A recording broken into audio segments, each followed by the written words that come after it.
Saudara, ibu angkat Pradaluki dihadirkan sebagai saksi dalam persidangan Pradaluki. Ibu angkat Pradaluki mengakui telah meminta senior Pradaluki yang menjemput ke rumahnya agar tidak memukuli Pradaluki lagi.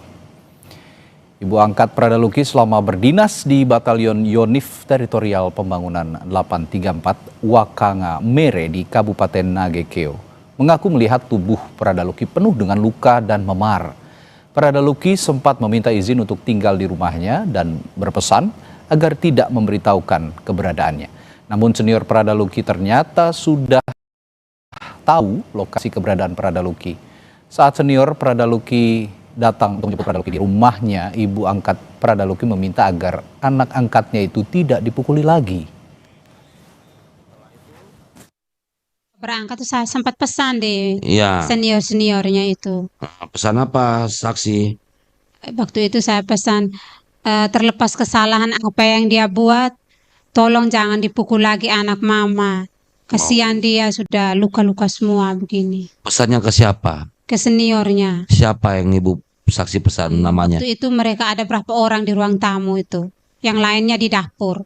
Oh, jadi pesan ke mereka ya? Iya. Yang ada di situ siapa?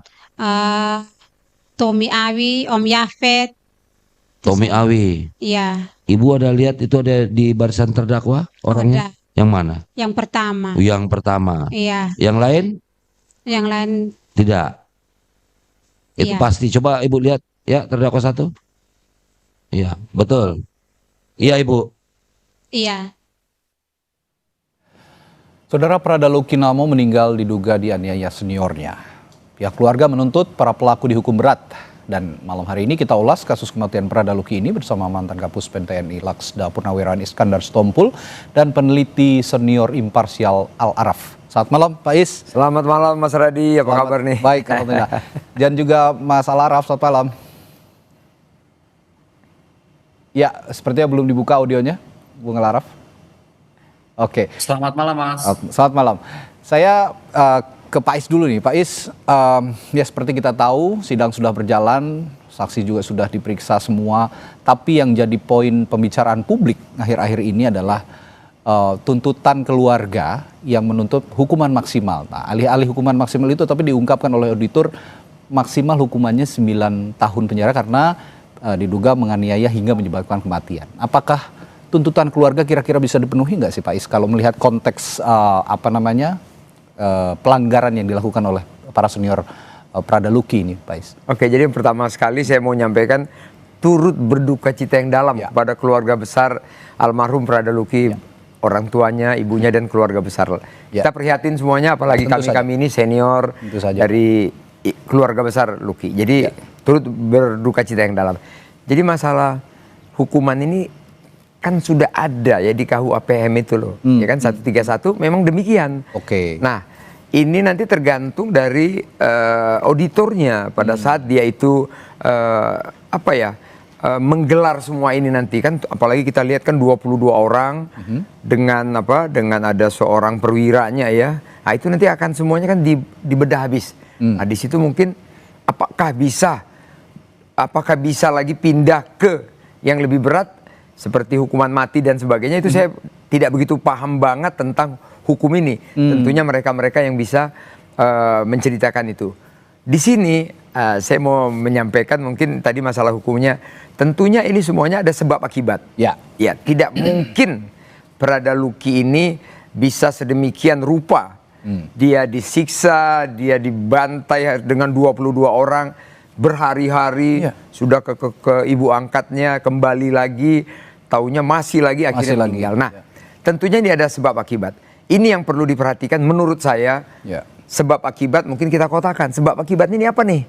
Terus kedua ini bagaimana nih pembinaan daripada TNI? Apakah angkatan darat, laut, udara ya? Kita lihat pembinaannya nih.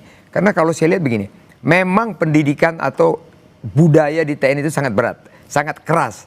Tapi tentunya saya katakan kita perlu mengkotakkan tadi. Kotakan masa damai, kotakan masa tempur. Nah, ini masa damai dan masa tempur. Masalah tempur. Kalau pada saat masalah damai, ya kita buat pembinaan lah ya. Kalau di masa damai pembinaan konteksnya ya. Pembinaan yang terukur. Misalnya begini, dia punya kesalahan, misalnya dia maling lah katakan gitu ya, atau dia nembak orangnya, dibina yang bagus ya kan. Nah, tapi kalau dia masalah tempur, di situ memang ada perlu kekerasan. Kekerasan itu bagaimana? Kita tentara-tentara ini diciptakan supaya mampu mengatasi itu. Ya. Kalau masalah tempur, karena apa? Kita kalau di pertempuran ketangkep itu mungkin jari kita dipotong-potong. Ya, tuh, memang sangat keras kalau bicara supaya ngaku. pertempuran. Nah, itu masalah kotak tadi, pertempuran. Tapi kalau masalah damai, ini harapan kita ini semua senior-senior ini di pembinaan ini, alangkah indahnya, alangkah baiknya, ya komandan-komandan, apalagi ada seorang letnannya, kan, komandan kompinya, membinalah anggotanya sebaik mungkin. Kenapa? Mereka ini kan garda terdepan kita semuanya. Yang perlu kita, yang perlu kita rangkul, kita ajak supaya kita semua ini satu kesatuan yang bulat. Kita maju benar-benar bertempur bersama. Itu dia. Oke. Saya selanjutnya ke Bung Al Araf. Bung Araf, kalau menurut Anda, ini saya masih bicara konteks hukuman yang dituntut oleh keluarga Pradaluki, hukuman maksimal, bahkan sampai tuntutannya sampai hukuman mati bagi pelaku yang menganiaya sampai mengakibatkan hilangnya nyawa Pradaluki. Nah, menurut Anda, kalau menurut KUHPM ya, pengadilan pidana militer, itu kan 9 tahun penjara penganiayaan menyebabkan kematian di peradilan militer. Ini apakah sudah pantas atau terlalu ringan dibandingkan presiden kasus serupa, seperti misalnya kasus-kasus yang melibatkan hukuman pidana umum yang terjadi di Indonesia berbagai wilayah gitu, Bung Al Araf? Ya, Bung Araf? Halo? Ya, Bung Araf bisa dengar suara saya? Ya, tadi agak keputus sedikit. Oke, saya ulang lagi sedikit. Ini soal tuntutan hukuman mati yang dituntut oleh keluarga. Sedangkan berdasarkan KUHPM, maksimal hukuman 9 tahun untuk penganiayaan yang menyebabkan kematian. Menurut Anda ini sudah pantas? Baik Mas, terima kasih. Ya. Pertama, kasus kematian Pradaluki ini tentu memprihatinkan kita semua ya. Karena sesungguhnya peristiwa ini bukan peristiwa yang pertama. Sebelumnya ada kasus-kasus serupa yang terjadi dalam tubuh TNI yang mengakibatkan kematian prajurit. Sehingga pengungkapan kasus kematian Pradaluki ini untuk meraih keadilan bukan hanya untuk kepentingan Pradaluki dan keluarganya, tapi juga untuk memastikan para prajurit lain tidak mengalami hal yang sama dialami oleh Pradaluki. Karena itu, upaya memastikan keadilan dengan hukuman yang maksimal itu sesuatu yang harus dilakukan agar ada efek jera terhadap para prajurit yang jika ingin melakukan tindakan seperti ini lagi tidak mengulangi, karena hukumannya akan berdampak sangat maksimal gitu. Oke. Nah, bisa seumur hidup gitu ya, sebagai bagian dari hukuman maksimal gitu ya, yang kemudian bisa memastikan ruang-ruang jera itu tercipta supaya ada jaminan ke depan peristiwa-peristiwa ini tidak lagi terulang terjadi. Ini bukan yang pertama yang sudah berulang kali dan ini suatu yang memprihatinkan. Maka hukuman maksimal sesuatu yang harus. Persoalannya adalah apakah hukuman yang maksimal ini akan dapat diperoleh melalui mekanisme peradilan militer? Menurut saya sulit sekali mendapatkan ruang hukuman yang maksimal melalui mekanisme peradilan militer. Nah, peradilan militer ada satu peradilan yang belum memenuhi prinsip-prinsip fair trial tuh. Prinsip-prinsip peradilan yang adil dan baik. Yang di dalamnya masih penuh ruang ketertutupan, sulit mendapatkan akses, keadilan dan lain sebagainya yang disampaikan oleh keluarga. Oleh karena itu, belajar dari kasus Pradaluki, Mas, kita menjadi penting untuk segera melakukan reformasi peradilan militer. Tadi disampaikan bahwa di masa damai, seharusnya ruang untuk melakukan penghukuman terhadap anggota militer yang melakukan tindak pidana umum seperti pembunuhan dalam kasus Pradaluki itu diadili di dalam peradilan umum sesuai dengan pasal 65 Undang-Undang TNI nomor 3 tahun 2025, bukan melalui peradilan militer. Nah, ini sebenarnya bisa dilakukan untuk upaya memastikan justice dan keadilan. Karena itu hal yang sangat penting gitu. Di luar itu, kita punya pengalaman beberapa kasus-kasus yang peradilan militer seperti kasus pembunuhan warga sipil di Medan yang terhadap seorang anak itu hanya 9 bulan vonis pengadilannya, sangat jauh dari keadilan. Jadi rata-rata hukuman peradilan militer dalam 10 tahun ini hanya 1 tahun, 2 tahun, padahal tindak kejahatannya pembunuhan dan lain sebagainya itu. Oke. Ini Baik. dalam kasus Padaluki menurut saya menjadi cermin buat pemerintah dan DPR untuk segera melakukan reformasi peradilan Oke, militer tadi- dan menerapkan pasal 65 Baik. Undang-Undang TNI nomor 3 2025. Baik, kalau tadi disinggung soal peradilan umum, apakah Pradaluki punya ada kans juga? Karena sekarang juga peradilan militer sudah berjalan. Saya akan tanyakan ke Pak Is itu nanti, apakah memang ada sebenarnya untuk masa depan gitu, jika kasus serupa terjadi, apakah ada celah untuk peradilan umum? Dan tadi bicara efek jera, apa yang sebenarnya bisa hukuman yang bisa diberikan supaya efek jera ini juga benar-benar mengena kepada kasus-kasus serupa. Saya akan tanyakan hal itu nanti pada Pak Is setelah jeda di Sapa Indonesia Malam. Tetaplah bersama kami.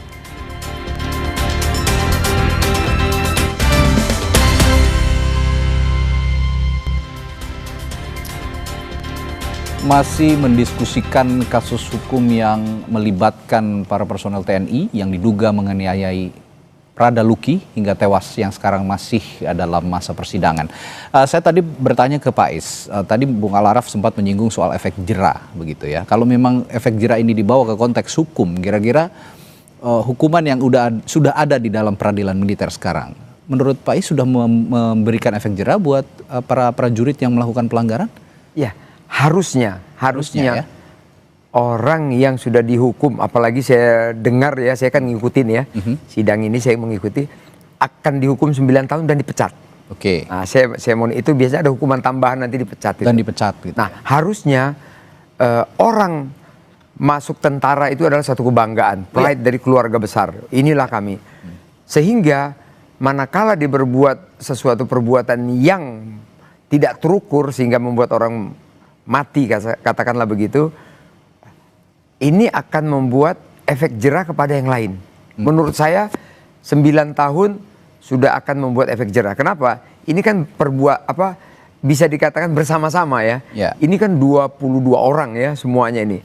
Nah, saya percaya itu akan membuat efek jera. Saya percaya memang, namun cara pandang orang itu kan berbeda-beda. Kalau kita mengatakan efek jera akan muncul, tapi keluarga mungkin belum puas ya kan, karena kita tahulah kita juga punya keluarga, punya anak, semuanya kita bagaimana sayangnya kita kepada anak kita yang kita banggakan, taunya meninggal ya kan begitu. Nah ini tentunya di sini kalau menurut saya itu sudah efek jera, namun kita tetap tidak bisa melanggar kan kalau memang sudah pasal 131 kalau saya tidak salah 9 tahun ya masakan kita melebihi itu tidak mungkin. Saya yakin dan saya percaya auditor akan mengikuti regulasi itu. Dia tidak mungkin melanggar regulasi itu. Itu menurut saya. Nah tadi disinggung juga soal peradilan umum. Ini kan sebenarnya peradilan ini sudah berjalan. Tapi di kemudian hari kalau kita bicara pelanggaran serupa ataupun tindak, ya ini bisa dibilang tindak pidana serupa yang dilakukan oleh prajurit. Apakah bisa masuk ke ranah pidana umum seperti yang disinggung oleh Bung Araf tadi? Kalau Bung Araf mengatakan masuk ke peradilan umum, itu boleh-boleh saja. Namun saat ini kita kan masih berpegang kepada peradilan militer.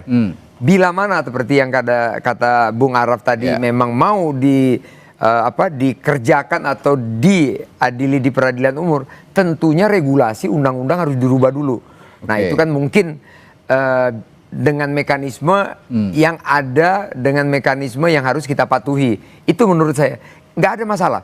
TNI itu mau di peradilan manapun tidak ada masalah. Namun karena sekarang dia ada di peradilan militer, tentunya si auditor itu pasti patuh dan taat kepada undang-undang peradilan militer, saya yakin. Ya, selain itu saya juga atau publik juga sekarang menyoroti soal tanggung jawab hukum bagi atasan yang dinilai juga gagal mencegah penganiayaan, Pak Is dan juga Bung Araf. Saya ke Bung Araf dulu. Bung Araf, kalau menurut pandangan Anda dari peran atasan ini yang gagal mencegah penganiayaan hingga menyebabkan kematian Pradaluki, apa yang bisa dilakukan atau bisa diberikan hukuman yang pantas untuk atasan yang gagal mencegah ini menurut Anda, Bung Araf? Ya, saya rasa kasus ini harus bisa ditarik untuk mencari jalan apakah kemudian atasannya terlibat di dalam proses ini gitu dan bertanggung jawab. Tapi secara awal ketika peristiwa ini terjadi, maka atasannya sebenarnya sudah dianggap abai dan tidak menjalankan fungsi sebagaimana mestinya, sehingga perlu dievaluasi. Soal kemudian keterlibatan terhadap soal ini, tentu fakta hukum nanti akan perlu dicek seberapa jauh perintah atasan terhadap bawahannya dalam konteks tadi itu pembinaan ataupun lainnya. Karena ini peristiwa yang berulang dalam kasus Pradaluki, sehingga pantas jika kemudian proses investigasi juga dilakukan menyasar kepada atasannya. Oke. Itu. Nah, apalagi ada prinsip common responsibility itu, tanggung jawab komando atasannya terhadap bawahannya itu harus dicek secara lebih dalam, sehingga nggak cukup hanya kepada level prajurit saja Oke. yang terlibat di lapangan. Kedua adalah Mas, saya rasa saya menarik tadi sama Pak Iskandar gitu ya, yang memberikan ruang bahwa ke depan kemungkinan untuk diadili peradilan umum sebaiknya perlu dibuka gitu. Karena upaya ini kan sangat tergantung dari pemerintah dan DPR. Ya. Dan militer seharusnya mengikuti saja. Dalam negara demokrasi kan militer tunduk terhadap otoritas sipil, dalam hal ini presiden dan DPR. Jika presiden DPR merubah undang-undangnya, memang militer akan tunduk dalam peradilan umum, maka diikuti. Nah, pasal 65 Undang-Undang TNI udah membuka ruang itu. Sayangnya memang kita masih ada Undang-Undang 3197 itu yang Ya. kemudian harus direformasi. Tapi kans ke depan untuk mengubah undang-undang ini menurut pandangan Anda masih ada ya? Sangat potensial. Dulu di masa Pak Iskandar jadi jubir TNI, mungkin di era SBY ya, pernah dibahas itu di masa SBY, Ya. revisi Undang-Undang 3197 dari tahun 2004 sampai 2009. Kebetulan saya mengikutinya, hanya mengisahkan 2-3 pasal saja. Dan di dalam revisi itu militer memang sudah mengarah untuk duduk dalam peradilan umum. Nah, ini bisa diteruskan meski nggak ada prinsip carry over di dalam pembahasan undang-undang gitu, tetapi bisa dimulai dengan substansi yang lama. Artinya DPR jika ingin membahas ini bisa menggunakan hak inisiatifnya dan nggak perlu lama karena bahan yang lama sudah ada, tinggal dibahas. Dan pengaturan reformasi peradilan militer diatur dalam pasal 65 serta TAP MPR 6 dan 7 tahun 2000 tentang perubahan yurisdiksi kewenangan. Jika terlibat dalam tindak pidana umum diadili dalam peradilan umum, jika terlibat dalam tindak pidana militer diadili dalam peradilan militer. Nanti tinggal proses hukumnya, due process of law-nya, proses penyidikannya akan dilihat siapa yang akan terlibat, apakah penyidikan dilakukan oleh kepolisian ataukah nanti dilakukan oleh tim gabungan. Nah, sangat tergantung dari proses pembahasannya. Itu perdebatan yang terjadi. Tapi secara prinsipil, kewenangan tentang reformasi peradilan militer itu sesuatu mandat konstitusional untuk menegakkan prinsip asas kesamaan di hadapan hukum atau equality before the law, dan untuk menegakkan TAP MPR dan Undang-Undang TNI itu sendiri, supaya peristiwa-peristiwa dalam kasus Pradaluki atau peristiwa di Medan itu bisa diadili dalam peradilan umum, dan kita bisa memastikan bahwa negara hukum bekerja, bahwa semua orang harus tunduk terhadap hukum yang sama. Kalau begitu siapapun dia bisa diadili dalam peradilan umum. Kalau terlibat tindak pidana umum, tidak terkecuali anggota militer. Baik, kalau begitu saya ke Pak Is terakhir, bicara soal investigasi, ini kan sudah terjadi ya di satuannya Pradaluki. Tapi saya berbicara masa depan.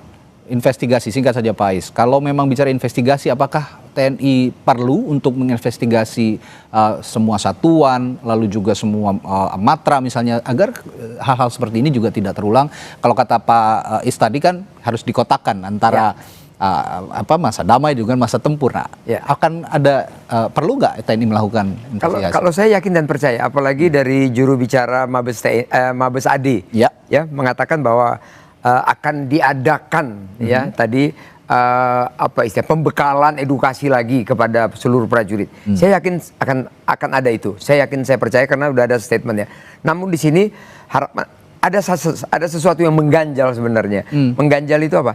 Kenapa di sini kan ada komandannya ya. Ada komandannya, memang dia pasti bertanggung jawab dengan dia punya batalion ini. Pasti bertanggung jawab. Nah, sekarang sampai sedemikian penyiksaan itu berhari-hari, sudah pulang ditarik lagi, diambil lagi, siksa lagi dan lain sebagainya. Sebenarnya permasalahan apa ini yang ada sebenarnya? Ini sebenarnya ya, ini menurut Anda berarti bukan masalah juga senior junior saja, ini lebih dari itu ya? Iya betul. Ini sebenarnya dari Bung Araf tadi sudah masalah. Saya sering ngobrol sama Bung Araf dari dulu nih. Itu oke saja, nggak ada masalah. Tapi tentunya sesuatu itu biar bulat, itu pertama apa sih akar permasalahannya? Dan itu harus diungkap ke publik. Harus diungkap kalau menurut saya, sehingga kita bulat untuk menilainya. Terus yang kedua, di TNI ini saya sampaikan juga dengan Bung Araf bahwa TNI itu memang mengikuti pasal-pasal yang berlaku. Misalnya tadi kalau ini tindak pidana 9 tahun, 9 tahun. Oke. Manakala di TNI dibilang ini 20 tahun atau seumur hidup, ya akan seumur hidup. Saya yakin dan percaya. Oke. Cuman karena di batasan ini ya terjadi 9 tahun. Inilah dia kejadiannya, Pak. Yang kami catat dari perbincangan kita malam hari ini yaitu tadi, kalau memang ada kasus seperti ini, motif sesungguhnya juga harus diungkap ke publik. Yes. Dan yang tadi kita harus cermati bahwa ada masa damai, masa tempur, ini yang harus sama-sama dicermati oleh institusi TNI, sehingga hal serupa juga tidak terjadi di kemudian hari. Yep. Baik, terima kasih Pak Is sudah Terima berbincang kasih, Pak. di Terima studio, kasih. dan juga Bung Araf sudah bergabung melalui sambungan virtual. Kita akan jumpa lain waktu, Pak Is Oke. dan Bung Araf. Sampai jumpa lagi, selamat malam.